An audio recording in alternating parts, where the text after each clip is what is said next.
Hare Krishna. Please accept my humble obeisances. Glories to Srila Prabhupada. So today we'll start our discussion on Bhagavad-gita chapter 8, which is titled Attaining the Supreme, also known as Akshar Yoga. So we'll start with the first verse. Arjuna vacha kim tad brahma kim adhyatmam kim karma purushottama adibhutam cha kim proktam adidevam kim uchyate. Arjuna inquired, O my Lord, O Supreme Person, what is Brahman? What is the Self?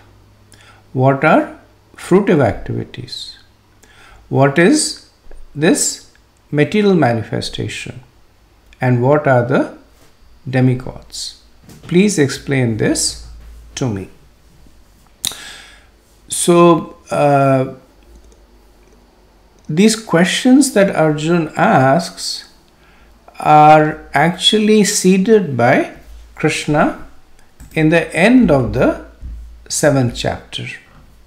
So if you remember the last two verses in the 7th chapter, where Krishna says that te brahmatad vidu kritashnam adhyatma karma chakhilam, right? So he talks about Brahma, Adhyatma, Karma, Adibhuta, Adidevam. So, having mentioned these terms in the last two verses, in the context of Jara Marana Mokshayasa, that those who are looking to get liberation from birth and death, they engage in the knowledge of these items. So in this verse, Krishna has, Arjuna, he asks about 5 of these items. So Krishna mentions a total of 7 items. In 7:29 and 30, he mentions a total of 7 items. So Arjuna is asking about 5 items over here and the 2 items in the next verse.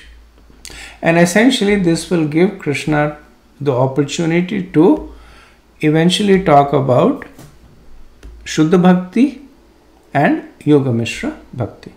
Right? Because previously Krishna has spoken about Karma Mishra Bhakti and Gyan Mishra Bhakti. So in the chapter 7, when Krishna talks about the 4 kinds of people who take shelter of him, so the 3 who are Arthojigyasu or Artharthi, they are Karma Mishra, and the 4th who is in knowledge, Jnani, he is the Gyan Mishra Bhakta.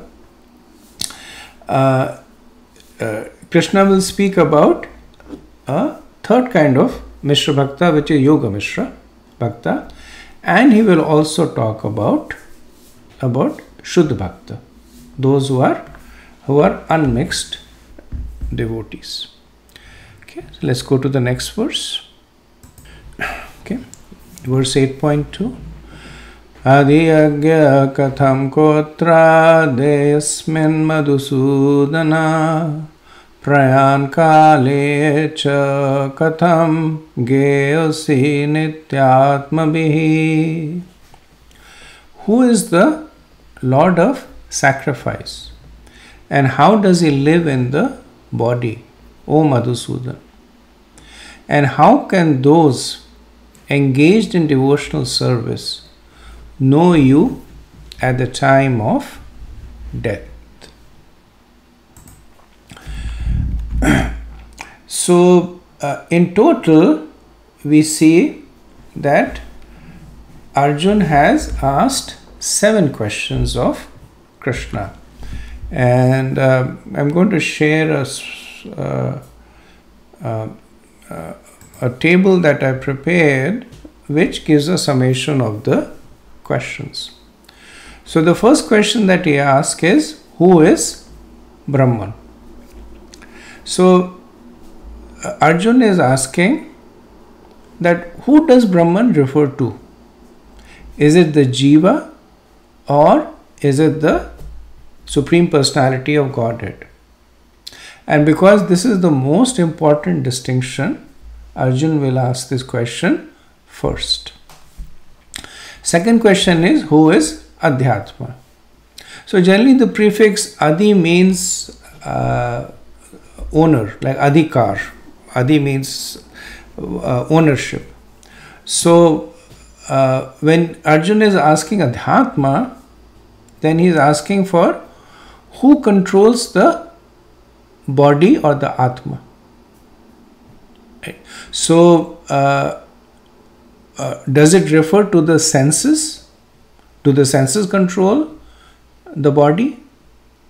Or is there somebody else that is superintending the body? Now we'll also notice that Krishna does not always answer the question exactly as it is asked. And this is one of those cases of Krishna satisfying the need as opposed to the want. So one may want different things, but essentially when Krishna is reciprocating, he actually gives you what you need. So similarly in this question, Arjun may be wanting to ask something, but Krishna is guiding him towards what he actually needs to know.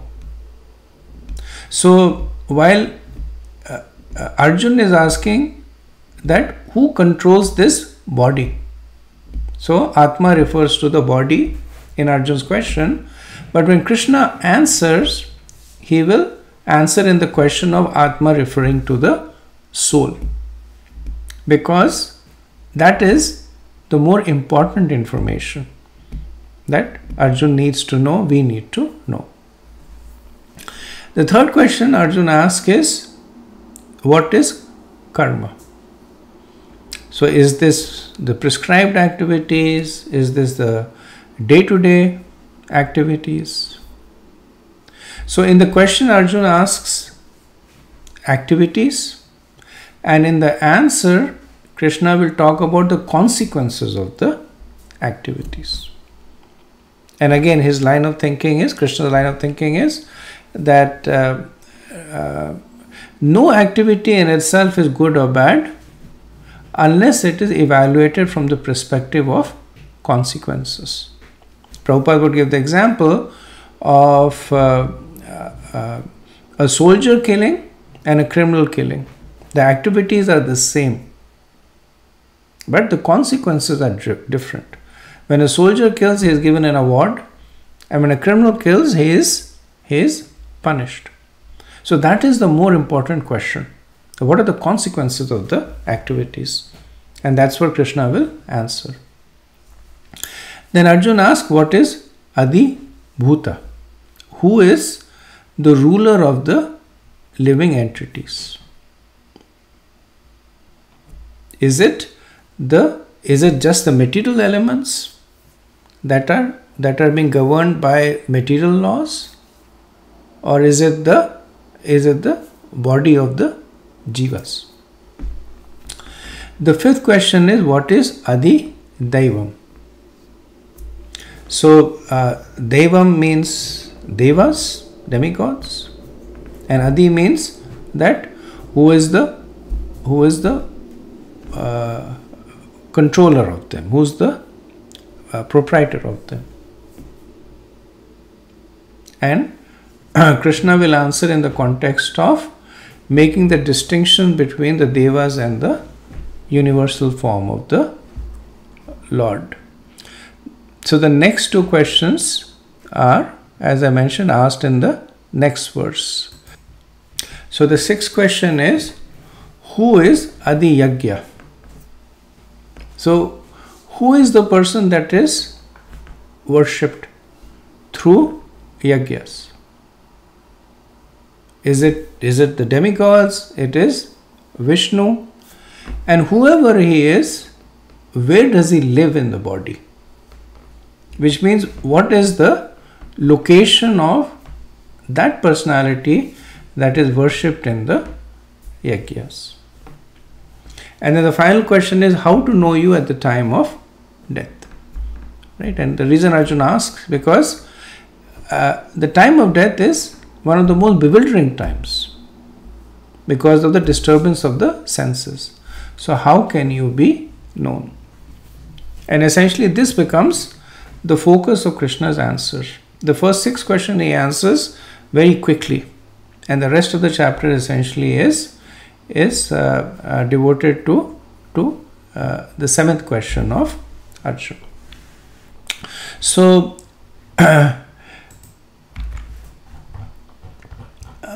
some other points is that we see that Arjuna addresses Krishna as Purushottama.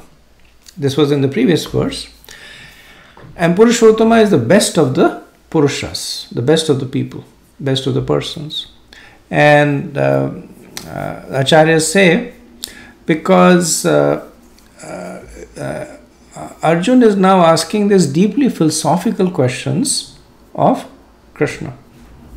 And Krishna might say that, are you sure I am the best person for you to ask these questions? Maybe you should ask them from Srila Vyasadeva, who has written the Vedanta Sutras, which are also deeply philosophical.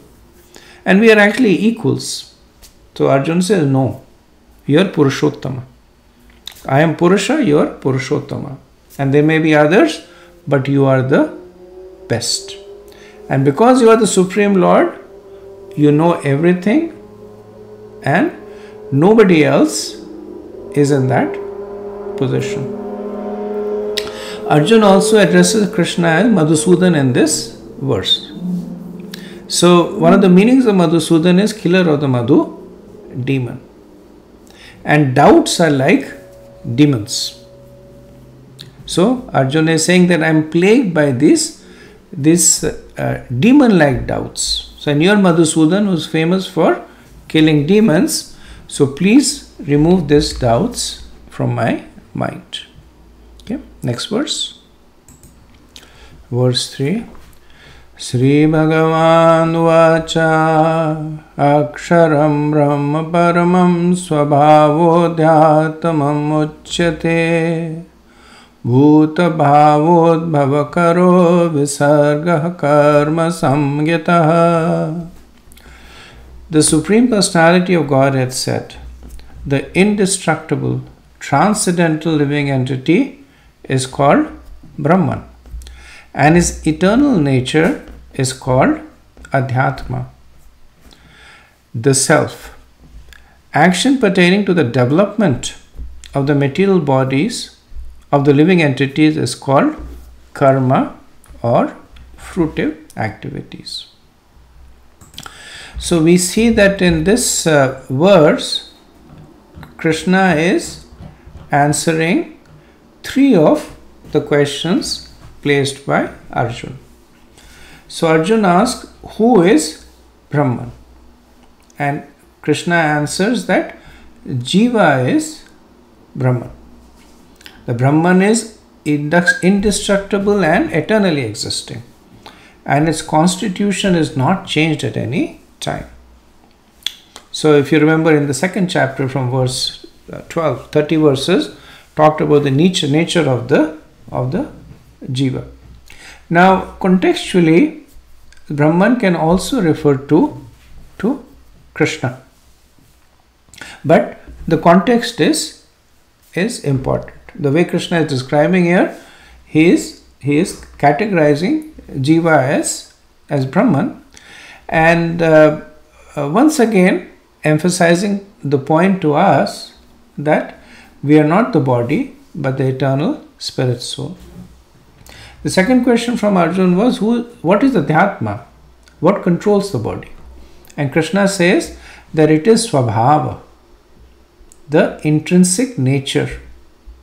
So what is Swabhava? The Swabhava is the impressions that are held in the subtle body. So the Jiva is born with a certain Swabhav, which essentially is a culmination of the impressions that are held in the subtle body from previous lives. And as the Jiva goes through life, performing more and more activities, interacting with the environment, then the subtle body continues to accrue more and more impressions. and that thereby affecting the swabhav or the intrinsic nature. So what is Krishna says, that the body is controlled by the swabhav.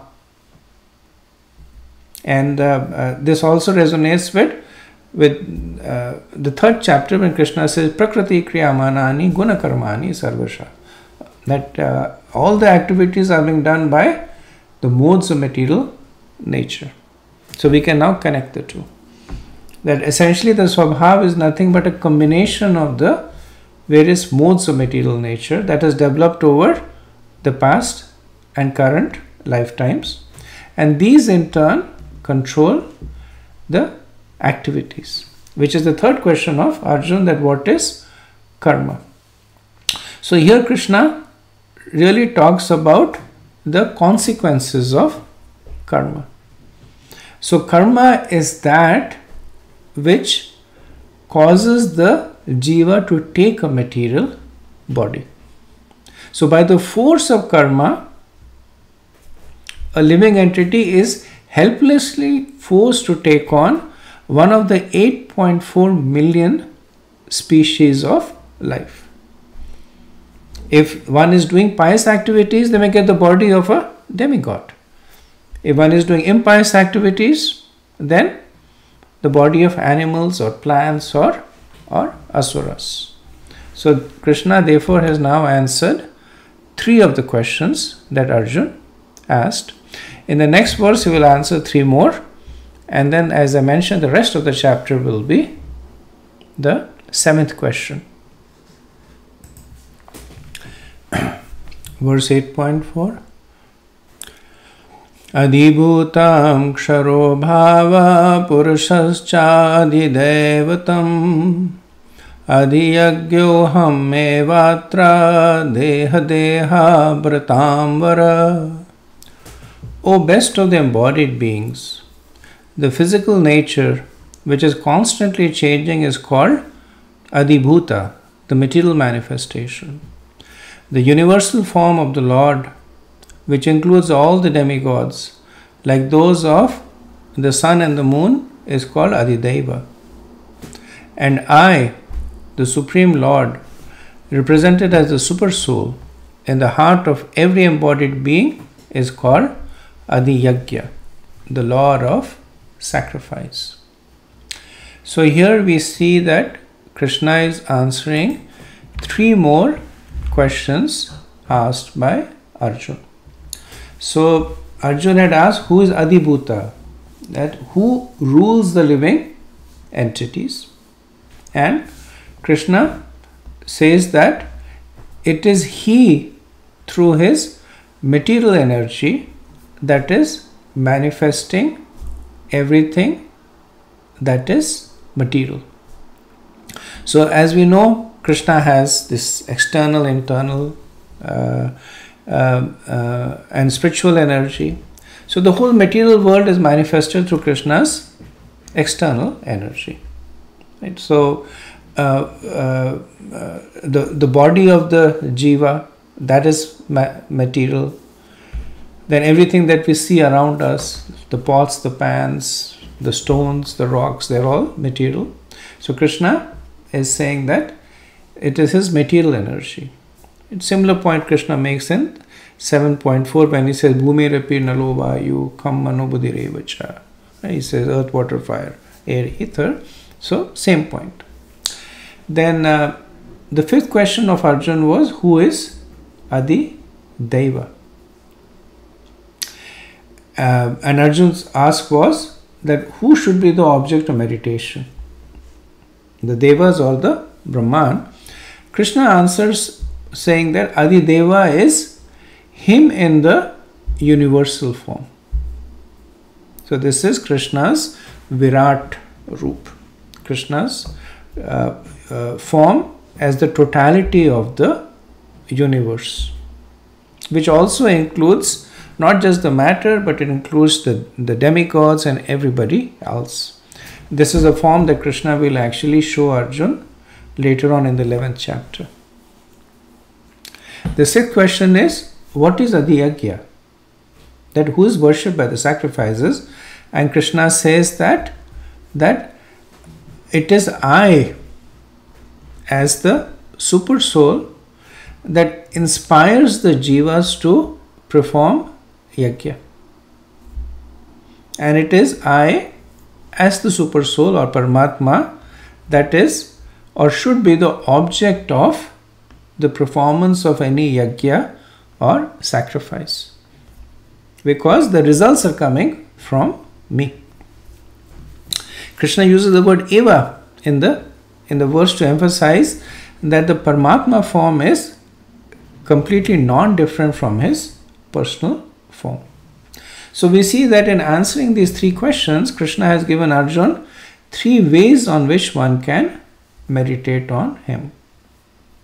So one can meditate on Krishna as the material manifestation. One can meditate on Krishna as the universal form. And one can meditate on Krishna as the Paramatma. So the previous three questions were referring to the jiva. Right? So when Arjuna had asked who is Brahman, Krishna said jiva is the Brahman. Then what is Adhyatma? It's the swabhav of the jiva. And what is karma? Activities performed by the jiva that give it a material body. Right? So all three questions describes the jiva. In this verse, the three questions answered a point to Krishna. That Krishna is the material manifestation, Krishna is the universal form, and Krishna is the super soul. Okay, let's go to the next verse. 8.5 Antakale chamameva smarana muktva kalevaram Yaha prayati samadbhavam yati nastyatra samshayaha. And whoever at the end of his life quits his body, remembering me alone, at once attains my nature. Of this there is no doubt. So this is an important verse that is also quite often quoted. Srila Prabhupada quotes this quite often, and acharyas also refer to it as a way to perfect one's life. So if you look at the previous two verses, in which Krishna is answering the first 6 questions of Arjuna, he first talked about the position of the jiva or the soul. Then in the next 3 verses he talked about himself. Right? So when he talked about the soul, he talked about how the soul is eternal, how the soul is controlled by its intrinsic nature, swabhav, and how it is performing activities that is, or it can perform activities that lead to its repeated cycle of birth and death. Then in the next verse, Krishna talks about 3 ways to meditate upon him, as Adibhuta, Adi Yagya, and Adi Deva, as the sum total of the material manifestation, as the universal form that includes the demigods, and as the benefactor of all the yagyas. Now Krishna is relating these two. Right? So he is saying that when the jiva is able to think about him at the time of death, then he acquires a nature like me, like Krishna. Now this verse is also misunderstood. That sometimes devotees say, or not devotees, or others might say, this is an easy way out, that I can live a life whatever way that I want, sinful, atheistic, but at the time of death, if I think about Krishna, then not only am I liberated, but I actually go back to the spiritual world. But factually speaking, the time of death is one where one's voluntary control on the mind and the senses is gone because of all the pushings that the body is going through. The subtle body is getting ready to detach from the gross body. All the anxiety that is manifesting, one cannot at that time force oneself to think in a particular way. So one will do what one has been training his entire life to do. Right? In sports, they have this term called muscle memory, where the athletes they practice so much that they do without thinking. The mind doesn't need to get involved. In tennis, you'll see the reflexes are so quick, but because they have trained their muscles to act in a certain way. So in the heat of the moment, it's the muscle memory that kicks in. So similarly, when the jivas, they spend their life thinking about Krishna. And throughout the life, reflexively, their mind goes to Krishna, and they practice it every day, every hour, every moment. And at the time of death, then when one is not able to voluntarily do something, then the reflexive action takes over. And the lifelong practice then manifests. The second point is that Smaran is not just the physical act of thinking of Krishna. Right? So one may think that fine, the person who's dying, maybe he cannot think of Krishna, but what if we put a picture of Krishna in front of the person? What if we bring a deity of Krishna? Then the person will be forced to think of Krishna. Right? But Smaran means that meditating with full understanding. So Smaran means that remembering Krishna, knowing Krishna in truth. So it's not like knowing pots and pans and cloth and stones. It is realizing Krishna. And Krishna will actually explain this in 14 verses from in this chapter, from verses 6 to 19. So what is the consequence of this? What is one who is able to remember Krishna as the personality of Godhead at the time of death? Krishna says that Madbhavam, that one will acquire my nature. And Krishna's nature is Satchit Ananda. Right? Essentially, that is the nature of the liberated soul also. So Srila Prabhupada writes in the purport that therefore one should constantly, insistently chant the Maha Mantra, Hare Krishna, Krishna Krishna, Hare Hare, Hare Rama, Rama Rama, Hare Hare. Lord Chaitanya has advised that one to be tolerant as a tree, Tarorapi Sahishnena. There may be so many impediments for a person who is chanting Hare Krishna. Nonetheless, tolerating all these impediments, one should continue to chant Hare Krishna, so that at the end of one's life, one can have the full benefit of Krishna consciousness.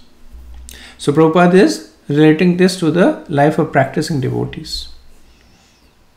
That especially those who are initiated, they will chant 16 rounds every day, and the chanting does not finish at that time. Then the devotees, they learn to think of Krishna at every opportunity, whether it is worshipping deities, whether it is serving devotees, whether it is reading scriptures. Even when engaged in mundane affairs, the devotees are training themselves to think of Krishna. So this incessant, Prabhupada says, incessant, without cessation, thinking of Krishna will assure that at the time of death we will continue to think of Krishna and will therefore be liberated. Okay, so we'll stop the discussion at this point and resume from the next verse. Thank you very much. Hare Krishna. Srila Prabhupada ki Jai.